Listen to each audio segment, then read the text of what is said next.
This KFAN podcast is sponsored by Builders and Remodelers, exclusive Twin Cities provider of Elements Windows. Get the highest quality windows at unmatchable value. Visit buildersandremodelers.com for more details.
Welcome back to the 10 of Fitzgerald. My favorite team, the Minnesota Wild, in the nation's capital tonight to take on the Capitals. And the play-by-play voice for the Minnesota Wild Radio Network is Joe O'Donnell. And Joe joins us now. How you doing, Joe? It's my first time setting sail, my friend. Doing good, thanks. The waters are going to get rough out here, so we're going to need your help as well as you can possibly do. Is this one of your favorite trips of the year just because you're going to have your hometown on the schedule? Yeah, it's a good one. You get a day in Manhattan there when they play the Rangers, and but yeah, it's always special to go back to Philly for a game, a night, see some family. My parents still live in the area. My wife's parents still there. Should be a lot of people at the game. I'm excited to connect with them. But you're gonna miss Eagles Vikings then because you're gonna be on the road. Could you? I can't believe when the schedules came out. I was like, you got to be kidding me! Like I'm in Philly. And my football team's in Minnesota, but that's the way it goes sometimes. October to April, I can't plan a lot. It's just deal with the schedule and try to make the best of it. I will do you a favor. I'll make the flight out there, and I'll do play-by-play for you so you can come home and watch Vikings Eagles. So I'll do that for you. You are such a nice guy. Where are you? It seems like, Wild fans, we always have to have something to panic about. And right now it's the lack of 5-on-5 scoring is, even though it's just a small 4-game sample size. But on the level of, 1 to 10 with Ted being absolute code red, where are you on your 5-on-5 scoring void concerns? I think I'd rather answer that after the game tonight. Okay. And I think to me, then my answer to you is like, a little bit more patience there, just a tiny bit more. And, if they go another game or two with maybe just one total 5-on-5 goal, I think then it becomes more of a talking point. John Hines is preaching patience with the early season stuff. He's seen enough scoring chances, just sort of missed opportunities, not executing great in some of the 5-on-5. You look at it for Minnesota, they've had 78 even strength shots the last 3 games. No goals. And if you get in the analytical stuff, which I don't tend to do, but their expected goals the last 3 games at even strength is 4.8. And again, they haven't scored any on 78 shots. And then on the power play, they scored 9 times on 33 shots. So, I think what they're doing right now, power play wise, with that excellence, and then the flip flop on the even strength, like some of the numbers I've been looking at today and yesterday, it's tying this record or breaking this record, or no team has done this in 25 years. So, it's a little bit of rarefied air that they're in, both good for the power play and not so good for the even strength, and sort of that disparity there. But, I think if they can get through tonight with a tough test in DC, the Caps are the best team 5-on-5 goals against in the early part of this season. So it's sort of like something's got to give here. Obviously the power play should probably be the A topic as well, more so than the 5-on-5, because it's been just absolutely brilliant. And what have you seen that's different out of this power play? Obviously, there's a little bit of personnel change with Z Bouillon running it up top and Vladimir Tarasenko on it as well.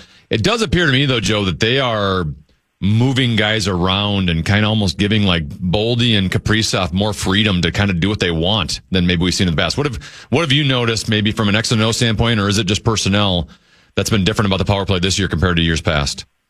You're on it. And I'm not just saying this because I'm on your program, Brandon, but I tend to, you and I seem, when I follow your stuff on Twitter, we seem to be on the same page a lot of times about takes about the franchise and what's going on with certain players. And, it's the motion, and John Hines has talked about this. It's Boldy and Kaprizov are not stationary players on the power play. They're always moving. So if they're top of the circle the first 10 seconds of the power play, then they're at the goal line, then they're at the point, and that puts stress on the penalty kill. So I agree with you there. And the other thing on Bouillon to me, and I didn't see this in the Stanley Cup playoffs in his brief stint, and I didn't see it maybe preseason game number 1, but as he's getting more comfortable shooting the puck from the point on the power play. And that just makes a world of difference. Now the penalty kill has to respect the shot threat up top. Doesn't have to be a bomb. Doesn't have to be a 100-mile slapper from Victor Hedman or, Chara back in the day, or pick your, big shooting defenseman. You just have to have, somebody up there that's willing to pull the trigger when the lane's there. So I think it's twofold. One, Zeev now is more comfortable with how quickly the shot lane closes. He's got great deception up there as well. But now he's showing a willingness to shoot the puck. And with Joel Eriksson in front and all the chaos around the blue paint then, the Wild are great at recovering pucks on the power play. But I think that shot up top from Bouillon is a big difference now for the penalty kill. They've got to respect it. That opens up the wings, the bumper. You can use all the terms you want as far as the power play, but they got a lot of skill out there, and they've been capitalizing. Other than Bouillon, what have you thought about the rest of the blue line, right? I mean, Jared Spurgeon, he's getting to that age now where you always have to wonder if his play is going to drop. Jonas Brodin, missed game 1, so he really didn't have like a training camp to properly train and get warmed up. And Brock Faber, he has set the bar so high that even just a few mistakes and you're going, what's wrong with Brock? Other than Bouillon, what have you thought about the blue liners? I think there's more there, and I think it'll come with time. I think, to your point about Brodin being out and Faber, obviously, we think he's an all-world defenseman, and so some nights where you just don't see that or maybe misses a breakout pass, you're going, what's going on there? I think there's more execution that can come as well out of the D zone for the Wild, and talking with John Hines. That's something that, they want to be predictable to themselves, breaking out the puck, coming out of D zone coverage, but unpredictable to the opponent, if that makes sense. So as Minnesota continues to get more reps under them, I really think the defense can be a strong suit, whether it's Spurgeon and Middleton playing together, whether it's Spurgeon and Brodin playing together. I think that's another thing I really like about the blue line mix, is that they can kind of change up their combos if they feel like they need to for a certain matchup, or if just the pairing's not doing as great as they would hope, or the numbers are bearing out. So I like the depth there. I like the experience. As Bouillon gets more comfortable, I think he's just really going to help that group as a whole. And David Jiricek going to Iowa now gives him a chance to play a lot and hopefully improve. And then if injury hits, he's ready to jump back in at the NHL level. So I love their depth. I just think it's 4 games in. We get 10, 15 games into this thing and you're starting to still see some issues. Then I would say maybe a little bit more concern. All right, the young guys, Liam Ogren, he's played all 4 games, and then Hunter Haight and Danila Yurov have each played a pair of games. Of those 3, what has stuck out to you so far early on? I really like Yurov's. He just kind of popped out there. Agree. He had a great night in the face-off circle in his first game, and then he was 1 out of 6 against Dallas the other night. But they're a really good face-off team, so probably not much of a surprise there. He was credited with 3 hits in Dallas the other night. It's a second of a back-to-back for him. But again, I think you notice his speed. The hockey ops folks I've talked to have lauded his two-way game, his intelligence. John Hines said the same thing there. He's not going to cheat the game defensively. And I think that Yurov's a guy that eventually is going to find his offensive touch as he gets more comfortable. Liam Ogren right now is a little bit of a mystery. They want him to be a north-south player. They want him to produce more. He didn't have a shot on goal Tuesday against Dallas. I don't know what to make of what's going on there. It's almost like it feels like he's squeezing his stick a little bit, or he's a hitter that's in a slump and just needs an infield single. If Ogren had one go off his backside, off his skate, and found the back of the net tonight or on this trip, I just think it'll do wonders for him.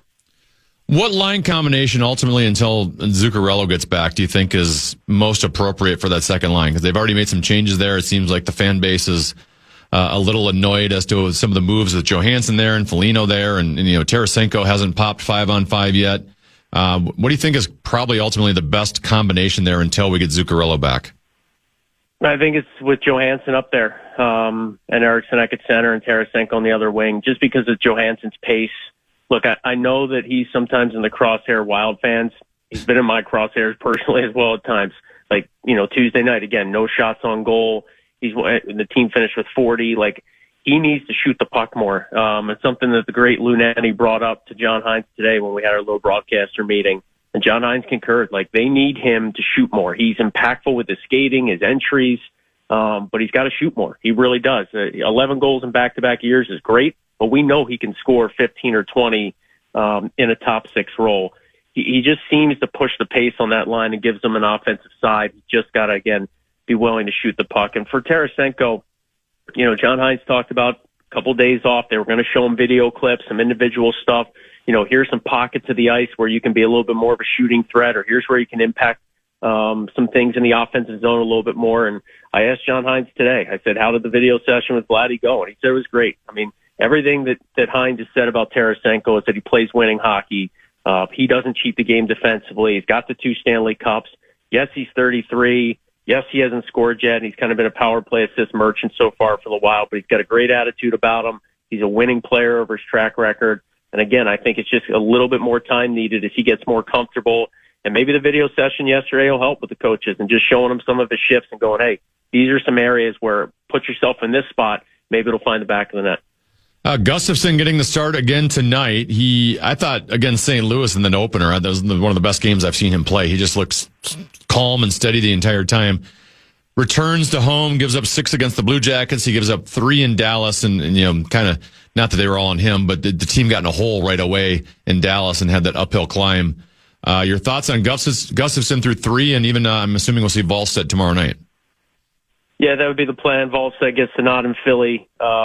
Gus tonight is going to need a big performance. This Capitals team, they haven't scored a lot so far, but they have great depth. They have, obviously, Alex Ovechkin. They're a hard-nosed team that goes to the net. They're committed on the forecheck. So if they hem the Wild in, they're going to need calm Gustafsson, right? Not a lot of rebounds, freezing some pucks to get some much-needed whistles. The first goal he gave against Dallas the other night after the Wild controlled the first few shifts was deflating. Let's call it what it was. It wasn't a great goal. The 2 power play goals, you really can't fault them on. And the Columbus game honestly felt a little wacky to me, like a bounce off the end board, a shot that was going 10 feet wide that deflected off somebody, broken play late in the second period that Marchenko buried for the visiting Blue Jackets. So I'm not pushing the panic button yet there again, but for the Wild to have success this year with no Marc-Andre Fleury as sort of that insurance policy in net, I'm not totally sold on Wallstedt yet either, right? He's just so young in his career. It's up to Gus to be a Vezina Trophy candidate. And we've seen good and bad Gus in a few years with Minnesota. I think he'll be good tonight. He's had decent numbers against the Caps in his career. He knows that this is his game. He doesn't have to worry about tomorrow. He's had a couple of days off, a good practice day yesterday. So I think Gus rebounds well tonight, plays that calm game back between the pipes there, gives the Wild a couple of big saves, and I think Minnesota should fare well this evening. Joe, over the years, I've seen a lot of Alexander Ovechkin power play goals from his office against the Minnesota Wild, and I look at his stats so far this year, and he's yet to score a goal through 4 games. The Minnesota sports fan in me already has the teeth chattering that the Ovechkin breakout's coming tonight on the power play. I'm a little concerned about it. If I had money, if I could sports bet in Minnesota, I would bet Ovechkin power play goal tonight. Well, their power play is just 1 for 11 this year, so it probably also makes you think that they're due. You're right. He doesn't have one yet this year. He's got 11 shots and 2 assists in 4 games. He has 20 career goals against the Wild. He's got 2 against Philip Gustafsson. But I went back and looked. Last year he had just 1 goal through his first 5. I think it came in game 4. Then he went another one without one. And 2 years ago, he didn't score in his first 4. He scored in his 5th game, which would be tonight. So for whatever reason, the last 2 years he's kind of started slow and then picked up the pace. Yeah, I think numbers-wise or trends-wise, you'd have to think at some point he's going to break out. The Wild will be focused on him. His points per game and his goals per game in his career against Minnesota are the best of any opponent he's ever played. Oh, my gosh. So I tend to lean the way you're leaning, that it's only a matter of time for him. But, if Minnesota plays its game, and Ovechkin gets one, the Wild still find a way to win this hockey game tonight. I think if they kind of get to their game and spend some time in the offensive zone, that's going to be the game plan. And they got to move their feet. They've drawn more power plays than anybody else in the league so far this season, and the power play's been explosive. They got to find a way to get to the man advantage tonight against a very disciplined Caps team. Joe, thanks for your time. Appreciate it, and we'll be listening to you tonight. Yep, thanks, Brandon. See you, bud. All right, Joe O'Donnell, play-by-play voice for the Minnesota Wild, the radio network. Typically, you can hear them on the Fan, but tonight we have the Gophers-Nebraska game at 7 o'clock with the Wild game at 6. So the Wild will be on Cool 108 tonight, 6 o'clock start, 5:45 pregame. Minnesota Wild, Washington Capitals on Cool 108. One more segment to go before we get to Justin Gaard previewing that Gophers-Nebraska game. He'll join us in about 15 minutes. You got a keyword over there, Devin? Yes, sir. The Fan and 2 Minute and Junk Truck want to give you a shot to win some bonus bucks with our National Cash Contest. Enter the keyword money at KFAN.com now for your shot at winning. That's keyword money. Enter it now at KFAN.com.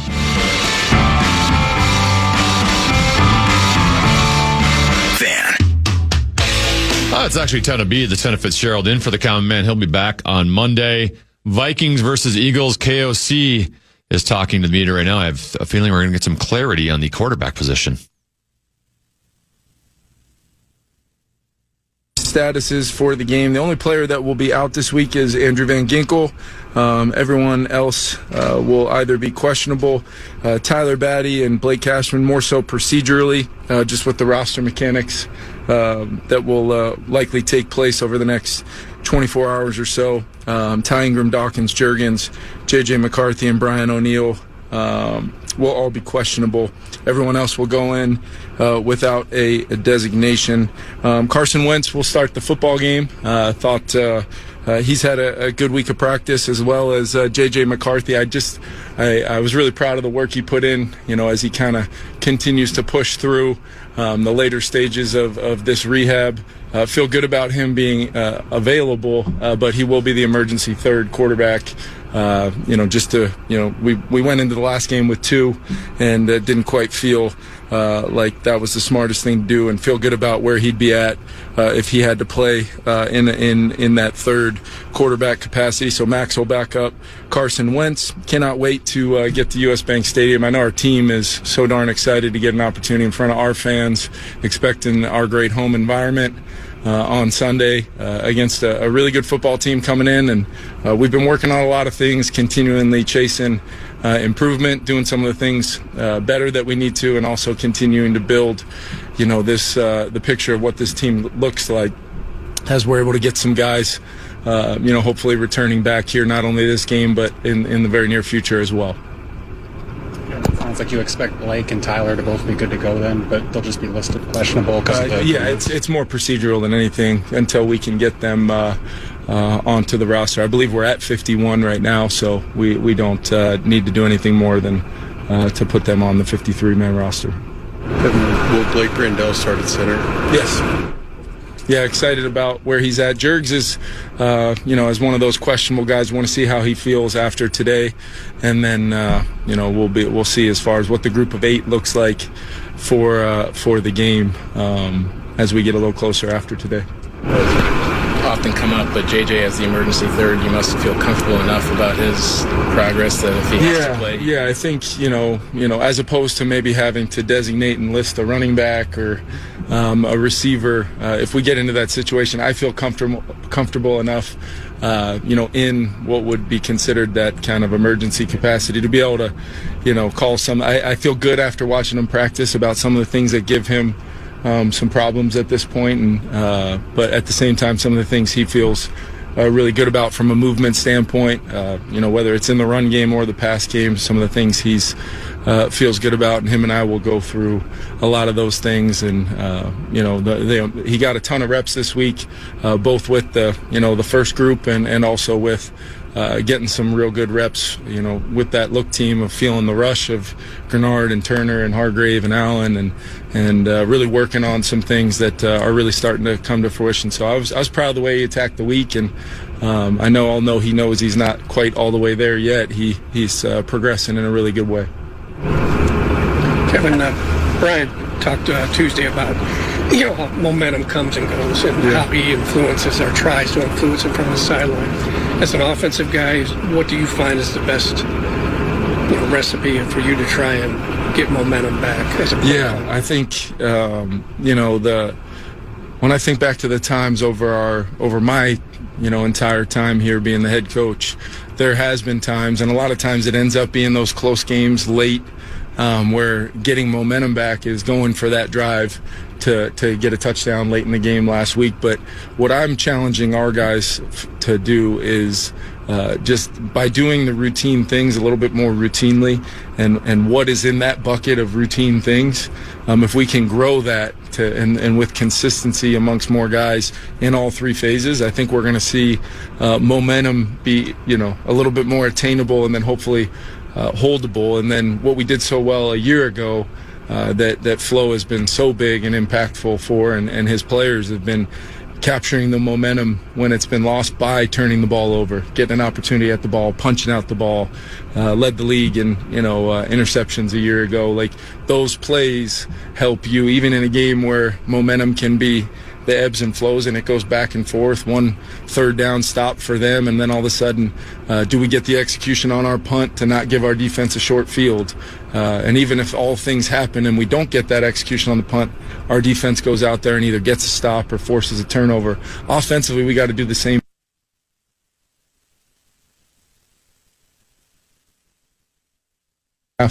And then they're able to respond off of that, either on the next one or two drives later, and they take the lead back, and that's just what NFL games are. But when you really peel back the layers and look at it, are you doing the things that could be considered routine to help keep the momentum in a game, or are you doing self-inflicted things, mental errors, pre-snap penalties? We had some issues this year with post-snap stuff going on. All of those things are just body blows to the momentum that you're trying to capture. So that's where I love having Flo, and we look at it very similar, and we can talk even during games sometimes about either how he's going to call it or I'm going to call it, to try to be either more aggressive or, hey, we feel pretty good about where we're at, here's how we maintain it, and then try to make sure our players can go execute that plan. Is that tempo for you? Is that either going faster? I think that's tempo. Tempo has been an equalizer for us, especially when we've been healthy.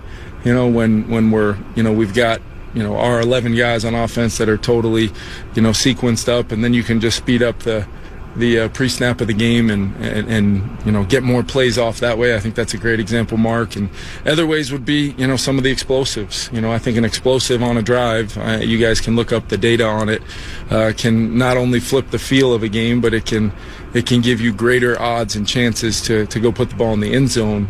When you get that one, play to Justin Jefferson on the 2-minute drive, or the stack a couple explosives on the touchdown drive where Cam Akers threw the Wildcat pass. Like, those are those are momentum plays within a drive that then allows you to finish it with points. Kevin, with Van Ginkel, how would you describe kind of his recovery from that neck injury at this point, or where are you guys feeling comfort-wise with him? Yeah, it was really encouraging that, he started out the week on Monday kind of on the side field, and then was able to take part in practice on a limited basis throughout the week. So we wanted to make sure we got that work in, see how he felt today. Not quite all the way there yet, but I do feel like we're heading towards a time. It's going to be a short week next week, so we'll see how he feels early on in that week before we head to LA. But feel very positive about the progression we're on now, and really having used the resources to find out exactly the path we want to go and what Andrew feels best with. You have to go get outside opinions, or what kind? When you say extra resources, what kinds of? Yeah, he's seen some extra. We've had some outside opinions just to make sure we have all the information that could be out there. The residual side of the neck and some of the things that he's dealt with and has really progressed beyond and feels better and better. We just want to make sure we have all the information, we're doing right by him, and then most importantly, give him the confidence to attack this thing from a rehab, and really just getting days on the practice field and build up. In a lot of ways similar to what Harry went through in training camp. Totally different injuries, but ultimately, same type of thing when you're talking about a guy that's going to play so many impactful snaps. How do we start ramp that up? Yeah. What have you seen from Max just in the 6 weeks or so since camp ended? I think the biggest thing is just he mentally absorbs the game plan much beyond just an undrafted rookie. He's got a very, very high capacity to not only study, watch tape, but then when you get in on a Wednesday, Max has already gone through the list that we sent him Tuesday night, and he has great questions about some of the stuff he saw on tape, that you may have even not applied to the principle of the play that you put in. So things like that from a mental, standpoint is pretty impressive. And then I just, from the time I saw him throw the ball for the first time a couple years ago, he has an ability to throw the football that fits with many of the things we ask quarterbacks to do in this offense. And he made our team for a reason, and we have the confidence to handle JJ McCarthy's progression to getting him to where we want to get to health-wise. We have the confidence in Max to do that and feel good about where Carson's gotten to as well. Thanks, everyone. Thank you. All right, KOC presser. The big news is Carson Wentz will start against his former team, the Eagles, on Sunday. Max Brosmer is the backup. JJ McCarthy will be the third emergency quarterback. Some offensive line news. Donovan Jackson is playing. Blake Brandell will start at center. Brian O'Neill, the right tackle, listed as questionable. The only player listed as out is Andrew Van Ginkel. I didn't hear anything about Jonathan Grenard, but he's not listed as out. So I would assume hopefully that's a good sign, encouraging for him on Sunday. Gophers take on Nebraska tonight at Huntington Bank Stadium. The sideline analyst for the Minnesota Gophers Radio Network, Justin Gaard, he joins next right here on the Fitz.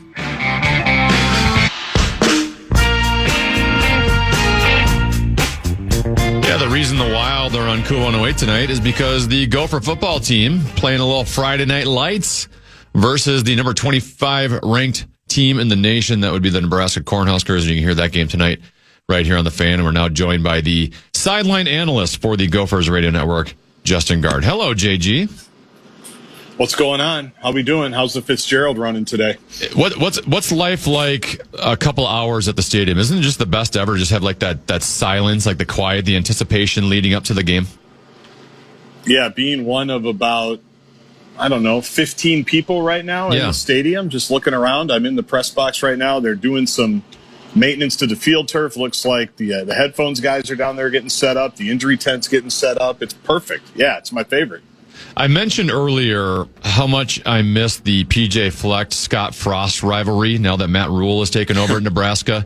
And, you obviously will have much better memories of this than I, and can detail this, given you've been around PJ and the Gopher football team. But it seems like Frost always was trying to take subtle shots at PJ. And then I love that the Gophers would just always own Nebraska during that stretch. What do you remember about that relationship between those two? That there wasn't much of one. Yeah, you're right. That's exactly right. I do. Yeah, and the Gophers won 5 in a row against Nebraska, and I think all of them, I guess 4 of them were against Frost for sure, and then one of them was against Matt Rule a couple of years ago. Yeah, they didn't like each other. Scott Frost just kind of rubbed everybody the wrong way, and I think that includes people at Nebraska, even though he was a Heisman Trophy winning national championship type guy, legend quarterback coming home. I think he rubbed people the wrong way a little bit there too, but there have been some epic moments. And it's also too, Tenna, I think just no matter who's coaching Nebraska, just beating one of those quote unquote helmet schools, even though they haven't been a helmet school really since the Scott Frost era of the mid to late 90s, beating a place that just breeds college football. Like, it mattered to Jerry Kill, it mattered to Tracy Claeys, it certainly matters to PJ Fleck. Like, beating Nebraska at any point because of how much it matters down there, how much they invest into it, how everybody's always waiting for Nebraska to be quote-unquote back, kind of like the Indiana basketball deal.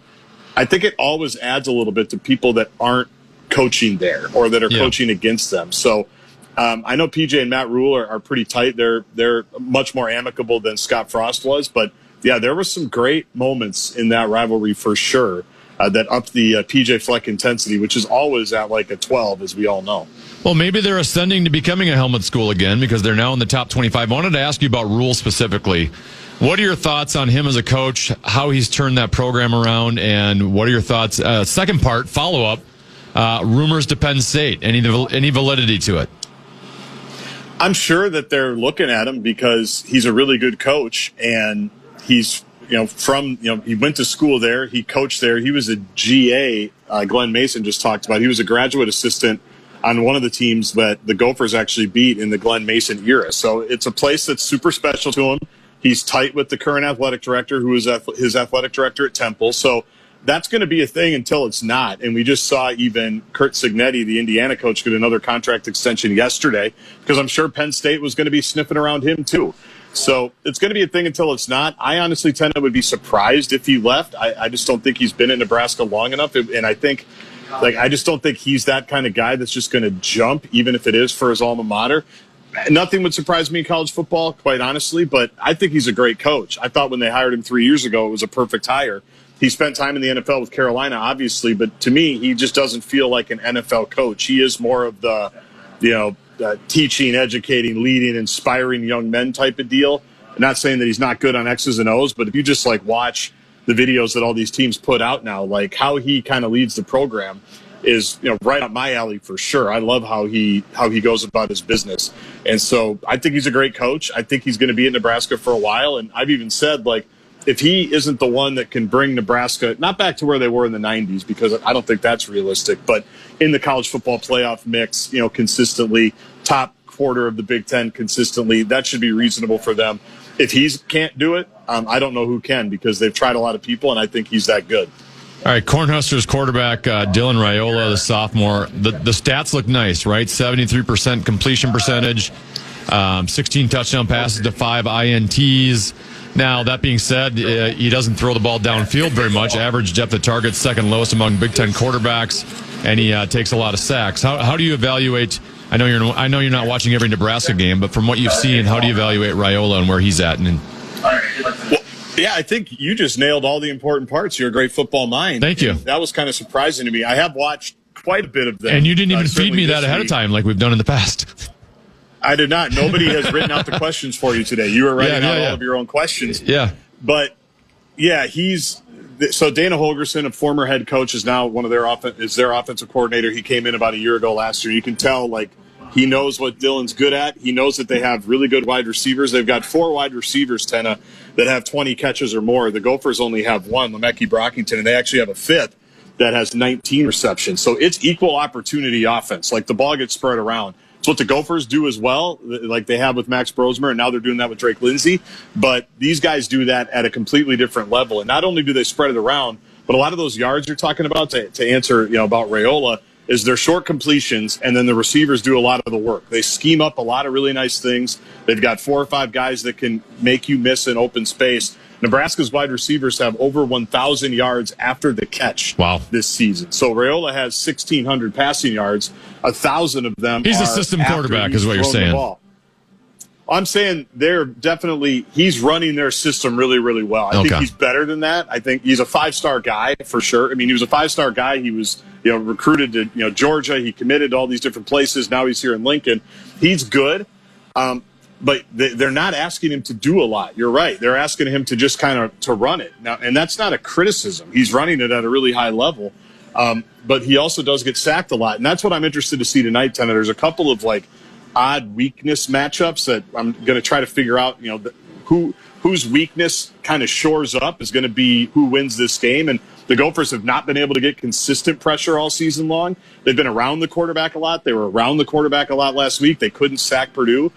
Today, they need to be around Nebraska's quarterback a lot, and he's getting sacked on basically 30% of his dropbacks, which is a really high number. So something has to give there. If the Gophers can't get him down a couple of times tonight, then I think they do really have pressure issues. Talking with Justin Gaard, sideline analyst for the Gophers Radio Network. Gophers versus Nebraska at 7 o'clock tonight. Pregame starts at 5 o'clock.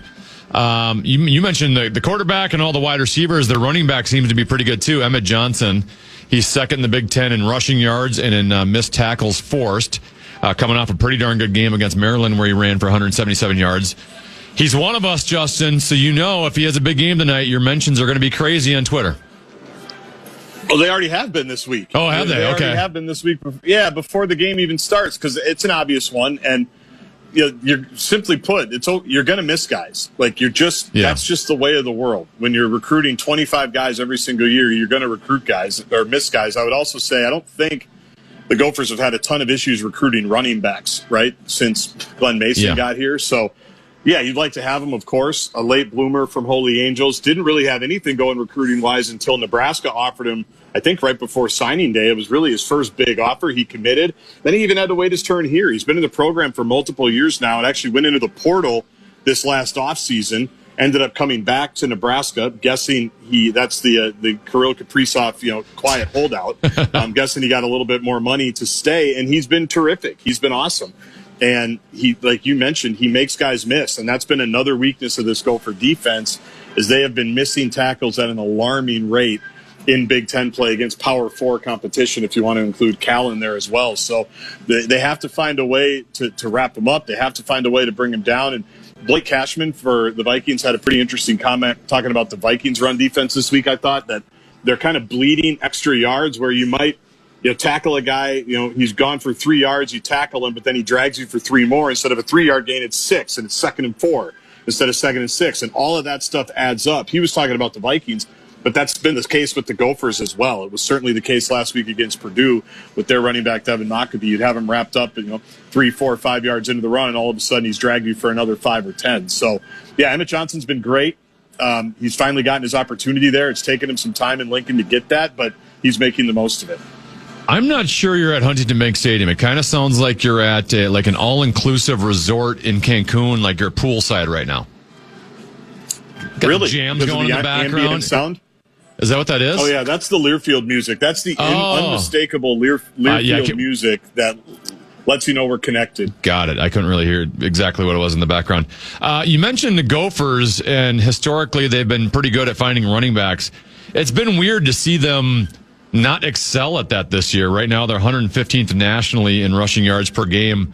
What do you think has been the issue for the running game for the Gophers this season? The biggest issue has been the offensive line. And obviously, Darius Taylor missed a handful of games. He's good. He's their best runner. But even having him back the last game and change, they haven't run the ball very well. And to me, it's up front, and they haven't gelled as well as other PJ Fleck and Brian Callahan offensive lines have. They've struggled in short yardage, basically 3rd and 4th and 1 or shorter, or 2 and shorter. They're at like 30%, which is worse than the Big Ten. At least it was last week. They're just not getting enough push. They're not physical enough. They took some guys in the portal that I don't think have panned out like they wanted them to. They've lost one of their starting offensive linemen in the portal this last year to go home to Ohio State. He's playing for the Buckeyes right now. He's really good.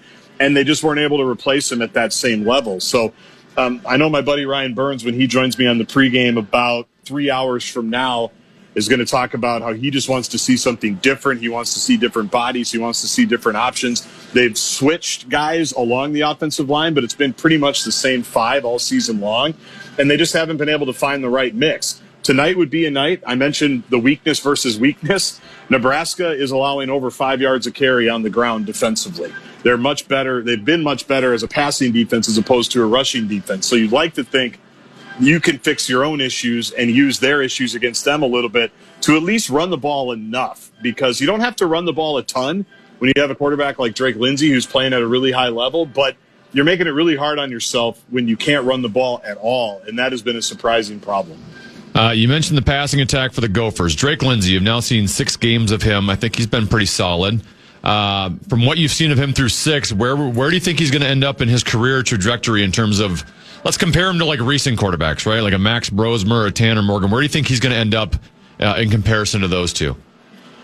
I mean, I think Tanner would tell you he's going to exceed what he did here. I mean, maybe not on the field in terms of, 11 and 2 seasons or anything like that, but just numbers-wise, statistics-wise. Yeah. I think he's great. I think he's tremendous. And I think he took the year with Max Brosmer and made the most out of it. You hear a lot of people in the program talk about him like they talked about Max. To answer your question, I think he'll be the first Gopher quarterback drafted in like 50 years by the time it's all said and done. I think Brosmer probably should have. I think we can all agree on that. It was kind of silly. I still don't understand how he wasn't, quite honestly, if you just watch the games and the tape. And then I can't imagine being in a combine room with Max Brosmer, just knowing what I know about him. in the remedial football knowledge that I have, how he explains stuff and goes over things and not being impressed. So I think Brosmer should have been drafted. He wasn't. He's on the Vikings now. That's the way it goes. But I think Drake will be the first one drafted in a really long time. I think we're seeing why they were comfortable handing him the keys to a program. I said it all offseason, Tenna. In 2025, you don't have to give your program to a 20-year-old redshirt freshman if you don't want to. You can go find somebody in the portal. You can go pay an experienced guy, an upperclassman. You can find a guy like Max Brosmer to take it for a year or two and then move on. You don't have to do what they're doing unless you really want to. They obviously wanted to, and I think we've seen why. I think he's really good. I think he's accurate. I think he's smart. I think he's a leader. I think he's tough. I think he's a gamer. And all these experiences he's going through right now, I think, are only going to help him moving forward. By the way, speaking of Max Brosmer, he is the backup quarterback on Sunday for the Vikings-Eagles game. They're putting J.J. McCarthy as the third emergency quarterback. You know how Minnesota sports works. You know how this is going to work, right? Carson's going to get hurt Sunday. Brosmer's going to come in. He's going to be good, and we're going to have this quarterback quandary discussion again next week. I've said it. That's how it's going to work. Offseason. I've said it. Do not let Max Brosmer see the field. If you're J.J. McCarthy or Carson Wentz, do not let him see the field. And I think that's why Carson Wentz sprinted out of the tunnel 2 weeks ago in London. He knows. Yep. He knew. He goes, I don't care if I'm hurt. I can't let this guy. I'll never play again. Chance. I can't let this guy do this to me. I've been saying it all offseason. I said it all week on our show, too. I'll probably say it again when I join Dan an hour or so from now. Don't let him see the field, man. Because then you think KOC's grumpy now about the quarterback questions? Wait till Brosmer comes in. 30 seconds left and you get it all. Can you explain to me PJ Fleck's 78% metric? Are you aware of this?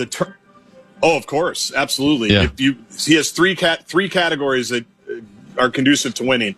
Explosive plays, the turnover battle, and missed tackles. If you win those three categories in any given day, you win the game 78% of the time is his metric. So if I would have guessed more than that. Yeah, but weird things happen. Sure. You know? I mean, it's still almost 80%. So, yeah, missed tackles, you have fewer of those, more explosive plays, and you win the take-give, you win 78% of the time. They are absolutely obsessed with that metric inside the program. All right, JG, thanks for your help. Appreciate it. Anytime. See you, man. All right, Justin Gaard.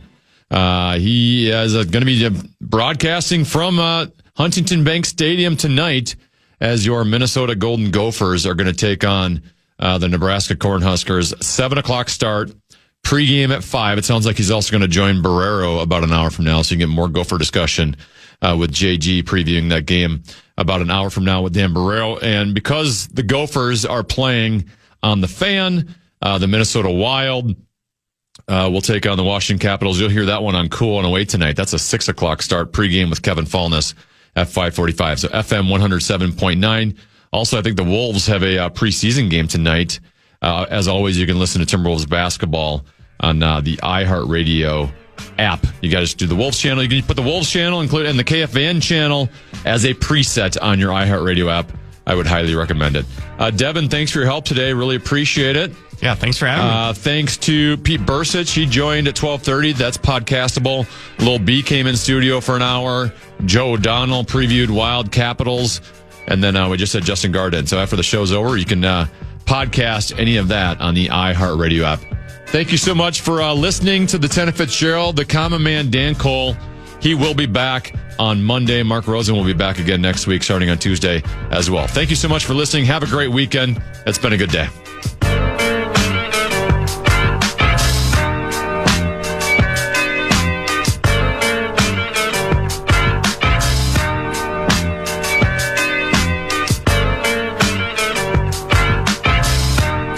Listen back to any of Common Man's programs by podcasting on the iHeartRadio app or KFAN.com.